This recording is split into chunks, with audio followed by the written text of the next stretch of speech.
दर्शकवृन्द नमस्कार। जनधारणा खबरको युट्युब च्यानलमा यहाँहरूलाई स्वागत गर्न चाहन्छु। म निमकान्त पाण्डे। आज 2080 मङ्सिर 24 गते त्रिभुवन अन्तर्राष्ट्रिय विमानस्थलबाट फेरि गए राति 6.5 किलो सुन भित्र पस्यो। भन्सार पास भइसकेको त्यो सुन बाहिर पक्राउ पर्यो। 103 किलो सुन पनि त्यस्तै भएको थियो, भन्सार पास भइसकेको थियो। आन्तरिक राजस्व अनुसन्धान विभागले पक्राउ गरेको थियो। त्यो निकै चर्चित भएको थियो। त्यसमा सरकार आलोचित भएको थियो, प्रहरी आलोचित भएको थियो, भन्सार विभाग आलोचित भएको थियो, समग्र त्रिभुवन अन्तर्राष्ट्रिय विमानस्थलको सुरक्षा संयन्त्र आलोचित भएको थियो, गृहमन्त्री आलोचित भएका थिए, प्रधानमन्त्री आलोचित भएका थिए। यत्रो आलोचना खेपिसकेपछि कमसेकम सत्ताको बागडोर सम्हालेका व्यक्तिहरू सजग हुनुपर्ने हो। उनीहरूले सुरक्षा व्यवस्थालाई कडा गराउनु पर्ने हो। आलोचना अब हुन नपाओस् भन्नेतर्फ उनीहरू सचेत बन्नुपर्ने हो। तर त्यो सचेतता देखिएन। त्यसमा इमान्दारितामा नै खोट छ भन्ने आशंकालाई दह्रो बल पुर्याउँदछ। कम्युनिस्ट खोल ओढेका गृहमन्त्री छन्।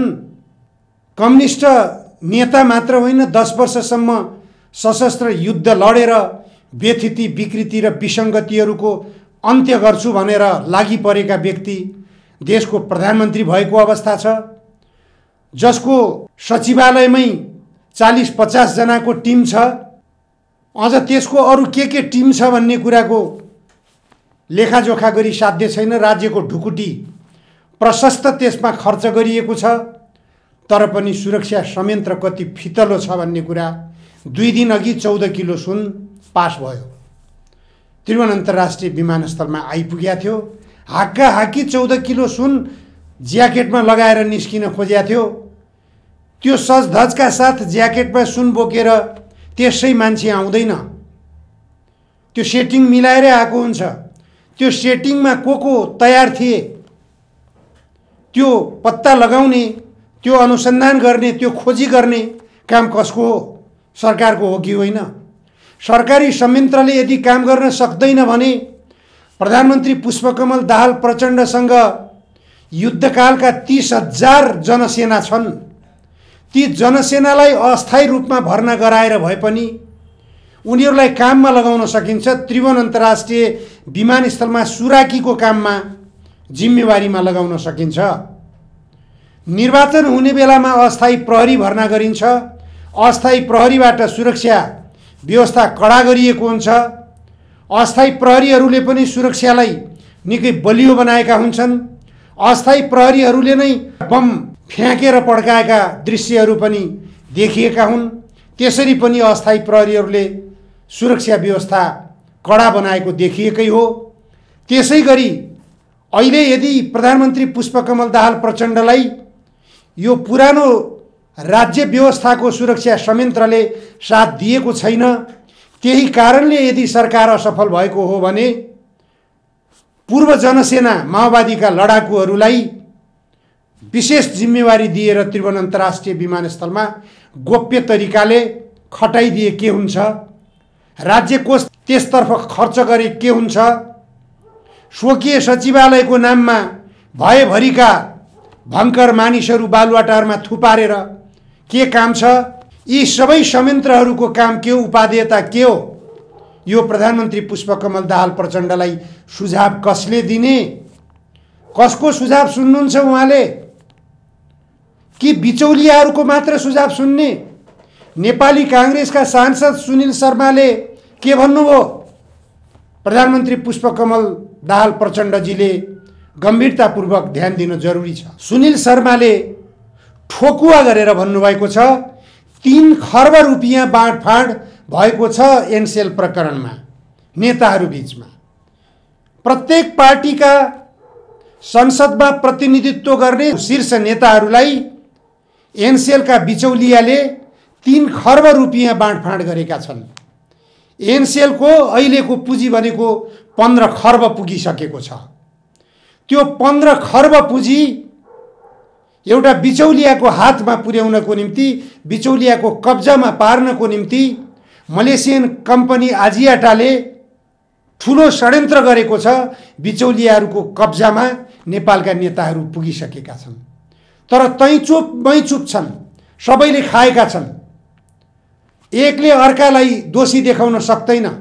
शेरबहादुरले प्रचण्डलाई दोषी देखाउन सक्नुहुन्न, प्रचण्डले केपी ओलीलाई दोषी देखाउन सक्नुहुन्न, केपी ओलीले माधव नेपाललाई दोषी देखाउन सक्नुहुन्न, किनभने सबैका पोल खुल्नेवाला छन्।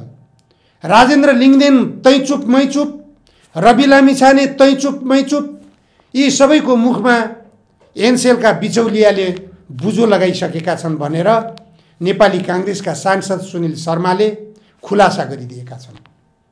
यो अवस्था देशभित्र भइरहेको छ। यस्तो अवस्थाको बीजारोपण कसले गर्यो? राजाले गरे कि राष्ट्रस्थवादीहरूले गरे? कसको तर्फबाट यो विकृतिको बीजारोपण भइरहेको छ र गणतन्त्रको जग कमजोर बनाउने काम भइरहेको छ? यस्ता कामहरूले गणतन्त्रको जग बलियो हुन्छ कि हुन्न? गणतन्त्रको बारेमा सबैभन्दा ठुलो चिन्ता हाम्रा प्रधानमन्त्री पुष्पकमल दाहाल प्रचण्डलाई छ। यस्ता कामहरूले गणतन्त्रको जग बलियो हुँदैन। गणतन्त्रको जग बलियो बनाउनको निम्ति यस्ता व्यथितिहरूलाई निशाना ठोक्नुपर्छ, कारबाहीको दायरामा तान्नुपर्छ। मैले धेरै पटक भन्दै आएको छु, एनसेलको सम्पूर्ण सम्पत्ति नेपाली जनताको हो।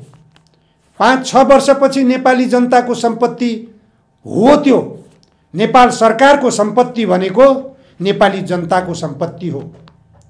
भोलि कुनै पनि व्यक्ति प्रधानमन्त्रीमा जान सक्छ। अहिले प्रचण्ड हुनुहुन्छ, हिजो शेरबहादुर थिए, हिजो केपी ओली थिए, माधव नेपाल थिए। यिनै 4 जना मात्रै यो देशको प्रधानमन्त्री बन्ने होइन, अथवा नयाँ उदाएका नयाँ राजनीतिक दलका नेताहरू मात्र सम्भावना छैन प्रधानमन्त्री बन्ने।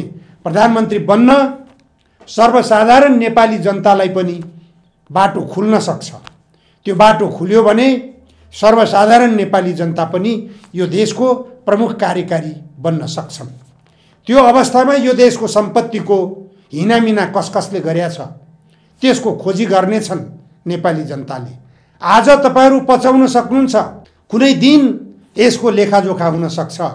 त्यसकारण होशियारीपूर्वक राज्यको सम्पत्ति राज्यको कब्जामा लिनुस्। एनसेलले हिनामिना गरेको छ, हिनामिना गर्ने चालबाजी गरेको छ। एनसेलका लगभग सबैजसो कर्मचारीहरू आन्दोलनमा उत्रिने तयारी पनि गरिरहेको कुरा बाहिर खुलासा भइसकेको छ। एनसेल यसरी बदनाम हुनुमा एनसेलका कर्मचारीहरूको कुनै मिलोमतो नहुन सक्छ। उनीहरूका माथिल्लो तहका कर्मचारीहरू जसले कमिसनको खेलमा आफूलाई लाभान्वित तुल्याएका छन्, उनीहरूको विशेष रूपमा संलग्नता हुन सक्छ। तर मातहतका कर्मचारीहरूको यसमा कुनै किसिमको संलग्नता हुन सक्दैन। एनसेल जुन तरिकाले बदनाम भइरहेको छ, एनसेल कम्पनी बदनाम हुनु भनेको एनसेलमा कार्यरत प्रत्येक व्यक्तिको प्रतिष्ठा जोडिएको हुन्छ। त्यहाँ उनीहरूको जागिर जोडिएको हुन्छ, उनीहरूको जीविकोपार्जन जोडिएको हुन्छ, उनीहरूको हातमुखको सवाल जोडिएको हुन्छ, उनीहरूको परिवारको अस्तित्व जोडिएको हुन्छ। त्यसकारण एउटा बिचौलिया सतीशलाल आचार्यको कारणले गर्दा, एउटा मलेसियन कम्पनी आजियाटाको कारणले गर्दा एनसेलका सारा कर्मचारीहरूको बेइज्जत भइरहेको छ। सारा कर्मचारीहरूको रोजीरोटीको समस्या सिर्जना हुने अवस्था आइरहेको छ। यसको जिम्मेवार को? यसको जिम्मेवार 5-6 वर्षपछि यो नेपाल राष्ट्रको स्वामित्वमा आउन सक्ने त्यो सम्पत्तिको जगेर्ना गर्न नसक्ने नालायक सरकारको नेतृत्व हो। सरकारको नेतृत्वले त्यो राज्यको सम्पत्ति जगेर्ना गर्नुपर्छ, त्यो सम्पत्ति राज्यको कब्जामा लिनुपर्छ। हिनामिना हुन खोजिरहेको त्यो सम्पत्ति कब्जा जमाउन राज्यले ढिलाइ गर्न हुँदैन। राजा महेन्द्रले जमिनदारहरूका जग्गा जमिन समेत कब्जामा लिएर जनतामा वितरण गरेका थिए।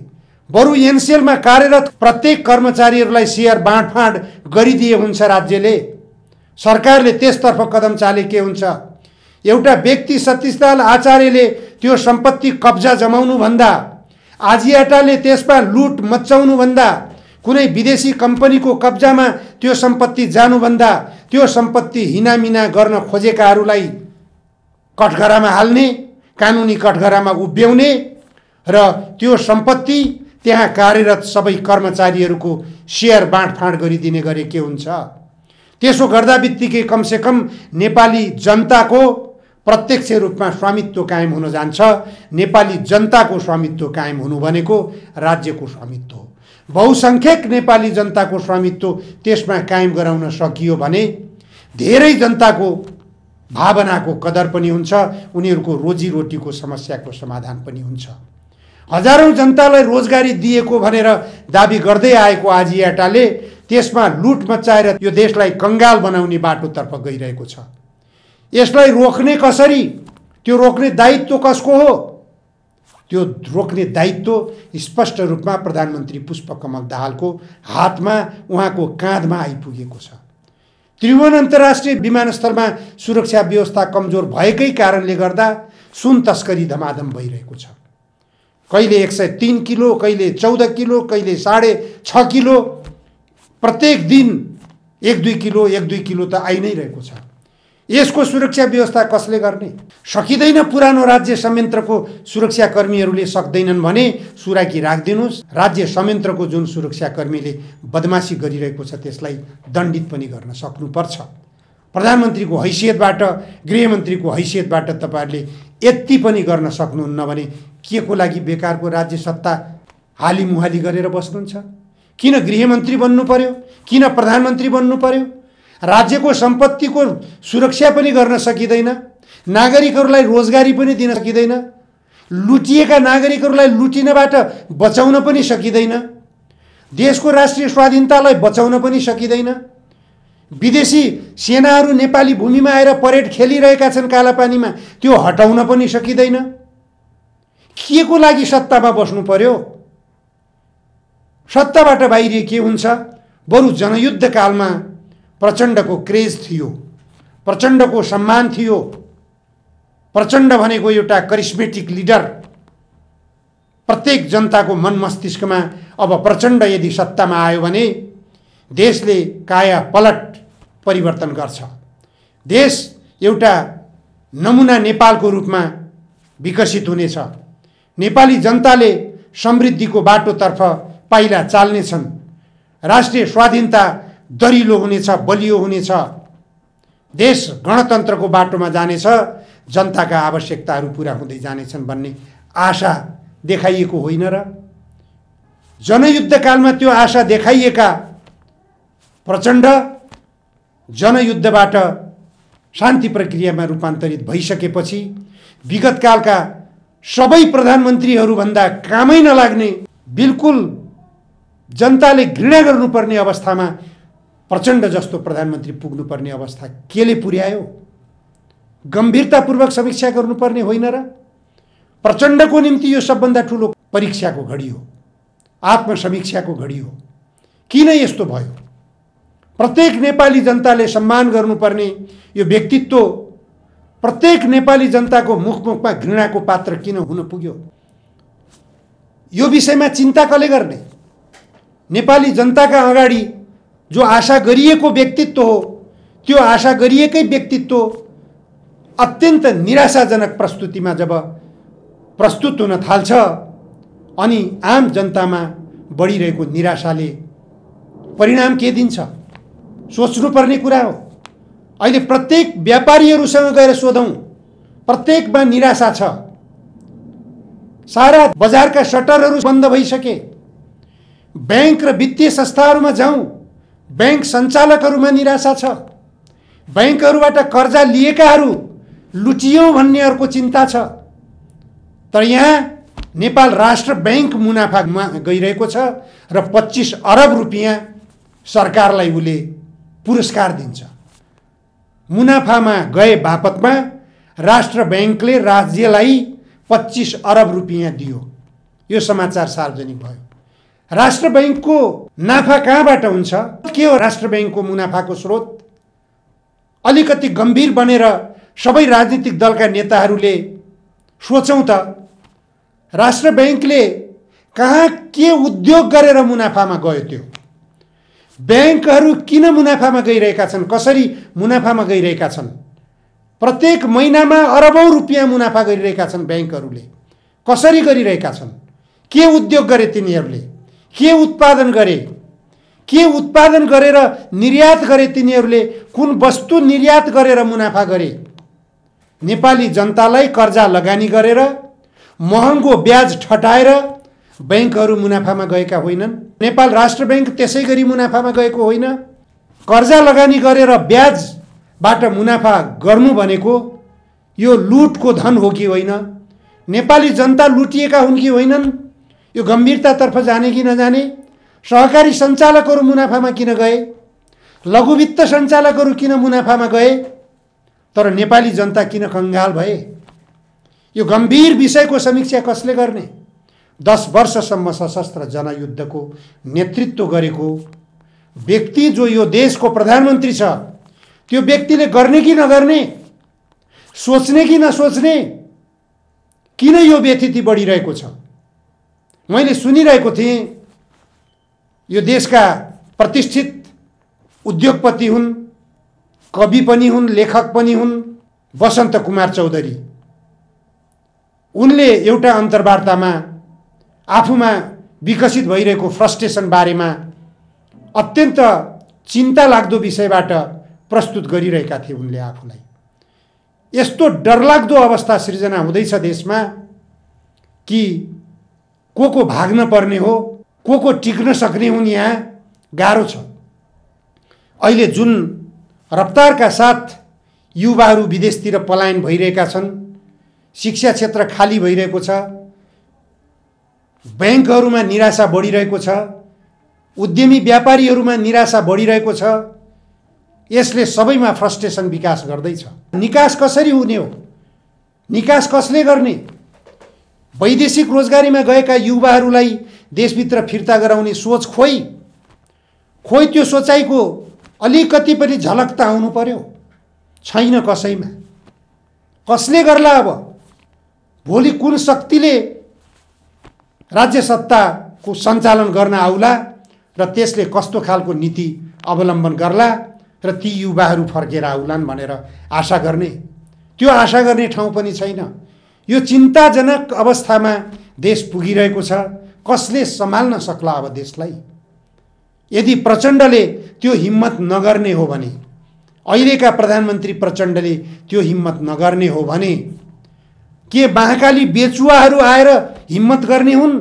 जुन महाकाली बेचुवाहरूले ठुलो सङ्कट देशलाई थोपरिदिएका छन्। लिपुलेक, लिम्पियाधुरा र कालापानी जस्ता नेपालका महत्त्वपूर्ण भूभाग समेत भारतले मेरो देशको भूमि हो भनेर दाबी गर्न पाउने आधार त्यही महाकाली सन्धिबाट सिर्जना गराइएको छ। आधार त्यहीँबाट तयार गरियो। शेरबहादुर देउवा, केपी ओली, माधव कुमार नेपाल, यिनै तीनजनाको मिलोमतोबाट अझ अहिलेका राष्ट्रपति रामचन्द्र पौडेल त्यो बेला सभामुख हुनुहुन्थ्यो। महाकाली सन्धि भारतलाई हस्तान्तरण गर्ने बेला सन्धिको नाममा भारतको पोल्टामा पारियो। त्यो पञ्चेश्वर परियोजनाको सपना देखाइएको छ, त्यो कहिले पुरा हुने हो? यी जम्मै भत्किएका जति पनि हाम्रो देशको अवस्था छ भत्किएको, यो भत्किएको अवस्थालाई सम्हाल्ने कसले?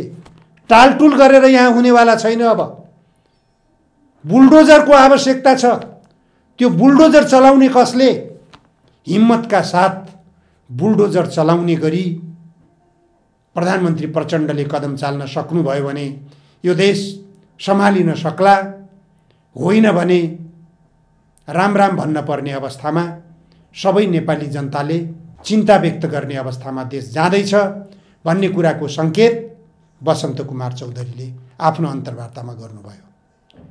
नेपाली काङ्ग्रेसका सांसद सुनिल शर्माले 3 खर्ब रुपियाँ यहाँका नेताहरू बीचमा बाँडफाँड भएको छ एनसेललाई अहिलेको अवस्थामा पुर्याउनको निम्ति। त्यसकारण यो एनसेललाई राज्यको कब्जामा लिनु बाहेक अर्को विकल्प छैन। क्रान्तिकारी कम्युनिस्ट पार्टी नेपालका महासचिव मोहन वैद्य किरणले पनि त्यही माग गर्नुभएको छ आफ्नो पार्टीको तर्फबाट विज्ञप्ति नै जारी गरेर। एनसेलको खरबौं रुपैयाँको सम्पत्ति हिनामिना हुन दिनु हुँदैन, त्यो तुरुन्त राष्ट्रियकरण गरिहाल्नुपर्छ राज्यले भनिसक्नु भएको छ। नेकपा एकता राष्ट्रिय अभियानका अध्यक्ष वामदेव गौतमले पनि तत्काल एनसेलको सम्पत्ति हिनामिना गर्न तम्सिएका जो छन्, जो देखिन्छन् उनीहरूलाई तुरुन्त पक्राउ गरी कारबाहीको दायरामा लिनुपर्ने उहाँले पनि माग गरिसक्नु भएको छ। पूर्व प्रधानमन्त्री डाक्टर बाबुराम भट्टराईले पनि यस्तो खालको गतिविधिले विदेशी लगानीकर्ताहरू नेपालमा आउन कसरी सक्छन् र विदेशी लगानीकर्ताहरूलाई नेपालमा बोलाउन पनि अब डरलाग्ने अवस्था भइसक्यो। अहिले जो एनसेलको प्रकरण हो, यो एनसेलको प्रकरण साह्रै डरलाग्दो विषय हो। यो गम्भीरतापूर्वक छानबिन हुनुपर्छ, राज्यले आफ्नो जिम्मेवारी सम्झिनुपर्छ। सबै तर्फबाट यत्रो आवाज उठिरहेको छ, तर प्रधानमन्त्री प्रचण्ड चुप हुनुहुन्छ। आरोपको निशाना शेरबहादुर देउवामाथि लगाइएको छ, शेरबहादुर देउवा चुप हुनुहुन्छ। आरोपको निशाना केपी ओलीमाथि लागिरहेको छ, केपी ओली चुप हुनुहुन्छ।